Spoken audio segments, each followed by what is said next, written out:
Am I supposed to drink this pinkies up? I feel very fancy at the moment. Throw it and I'll catch it. Yee! Even the mild is a little spicy, but I like spice. I think maybe next time I'll try to go a little hotter. Let me see what you got, girl. Oh, okay. You let me win! No, you let me win. Just me and Mando, you know, kicking it back on Long Island, hanging out, you know, maybe go for a stroll on the beach. The movies are back, and you know what that means? Hot buttered popcorn and seeing your favorite films on the big screen. But here at Sag Harbor Cinema, you not only get an authentic movie experience, but a little side of history. Just break up in the ocean. Definitely from a plastic water bottle. Ugh, yeah. Water bottles. Definitely, into the bucket. Into the bucket. I'm a person who drinks like 3 cups of coffee a day, but because I was coming to the shoot, I was like, I'm gonna go 0 coffee in, and like I'm ready. Take the apple, looks good, stick it at the bottom. Push hard. And then crank.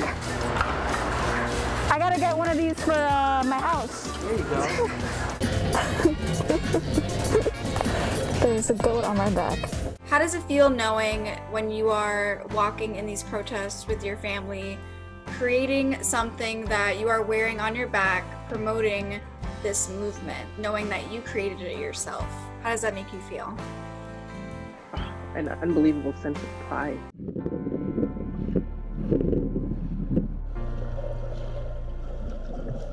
When I jump in the water, that's my happy place. That's where I feel free. When I'm out of the water, I always have to rely on someone to take me somewhere, my guide dog to take me places, my cane to like help me navigate. But when I'm in the water, like it's just me in the pool and I feel so free and I feel like nothing's holding me back and it's the best feeling. Hi, my name is Anastasia Pagonis. I'm a Paralympic swimmer for Team USA.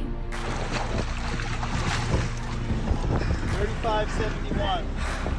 You got one more in you? Number 6? I'm gonna try. Huh? Good girl. When I was 11, I was having trouble reading things and I was a soccer player and I started getting kicked in the face with the soccer ball too much. So my parents took me to the doctor and they were telling me that I had ADHD and that's why I couldn't see things and it was a whole process. So we ended up going to a retina specialist and I came back with a genetic disease, and when I was 14 it just went super fast. I never had my central vision and I started losing my peripheral vision too. And I came back with more diseases. I have a genetic disease and autoimmune retinopathy. So pretty much my immune system and my body thinks that my eyes are bad and attacks my retina. My doctor recommended that I try a less contact sport and he recommended swimming. So I was like, okay, I'll give it a try. And right when I got in the water, I just fell in love with it. I was like, okay, like this is for me. And then once I had that big drop in my vision, I stopped swimming for about a year and we had to find a coach that would actually train the blind girl and have faith in me, which was a process. We contacted literally every single club and every single coach and nobody wanted to train me until we found my coach now, Mark Dannon in Islanders Aquatics, and he just grabbed onto me and has not let go. There's no bargains with me today. Great talking to you. Put your goggles on.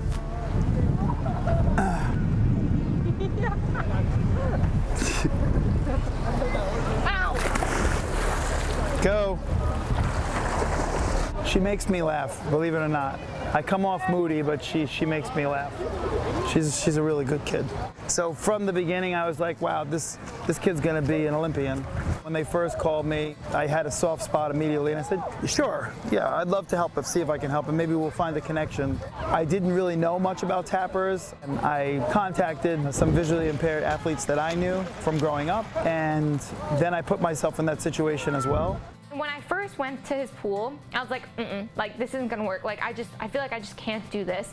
And I was like, no, like this guy's gonna find a way for me to do this. He was so dedicated to me and he is the most selfless man in the world. He's honestly my best friend. The tapping has to be timed correctly, so I cue her with the tapper. It basically just lets her know that she's coming up to the wall and she's gotta be safe. Stop calling me pretty for a blind girl. So you're saying that people who are blind are just ugly? And that I would be ugly if I could see? What? when I was in my depression, I started Instagram, and I was like, I'm gonna show people that they're not alone, and that, like, yeah, it's normal to be depressed. It's normal to have these thoughts, these feelings. It's a normal thing, and that you're not alone, and to maybe be there for someone else. Everyone is super ignorant to blindness. They think you have to look a certain way, act a certain way, and be a certain way, and that is not the case at all. So just showing people that, like, hey, this is what blind is, this is what blind looks like, and this is the things that I can do being blind. If I told my 14-year-old self when I was 14 that I would be here, I don't think I would believe that I would even be alive. Good luck. Ray, finish it. I do 9 practices a week, and they're all 2 hours, and it's a lot, but you know, sometimes I'm crying and I don't want to be there, but I know that it's gonna show the results that I want, so just gotta keep grinding through. And I have my coach that always keeps like pushing me, so I'm excited for the experience. You know, I think it's gonna be such an amazing experience, and being my first games, I'm just excited to be there and be in that environment and hopefully get the gold.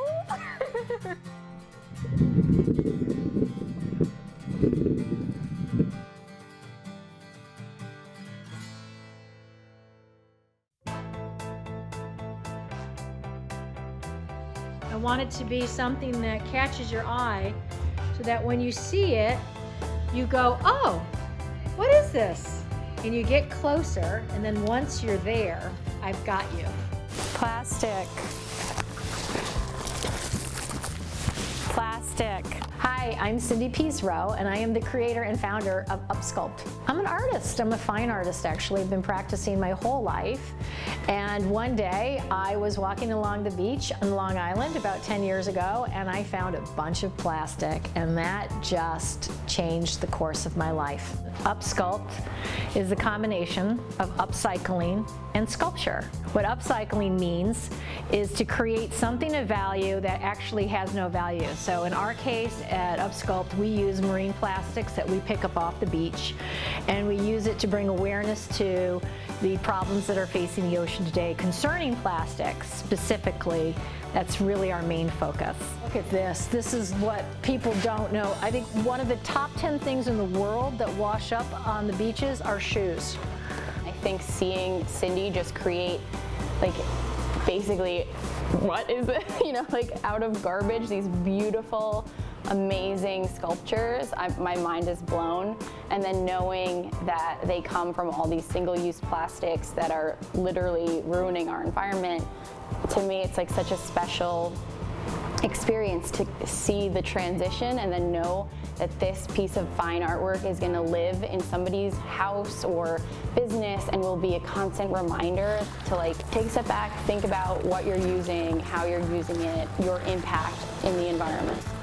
It's been 10 years, and I have to say that, yes, as I said before, like, I started out being the crazy lady who was cleaning up the beaches, and now everybody's cleaning up the beaches around here.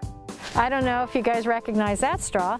And then here's, like, look at this is just like a plastic. It looks like it could be, I don't even. From anything, right? I thought it was going to be like a one of those plastic flossers. A pail, maybe a broken up pail, but you can see how things break up in the ocean. Definitely from a plastic water bottle. Ugh, yeah. Water bottles. Definitely, into the bucket. Into the bucket. I think it's sad at first to, like, realize the impact that we've had as human beings on the environment. Like, I'm a really big believer that you can't dwell on the past. You can only really live in the present and, you know, make choices that could positively affect the future. We're giving it a new life so that it inspires somebody to make a small change, right? Like, use a reusable water bottle, like, bring your own straw, like, choose paper over plastic, like, little things that you can do in your day-to-day. I was just an artist that was walking along the beach who picked up materials and just started asking questions. And that's what I want people to do. Find out more about plastic pollution and what you can do where you live in your community.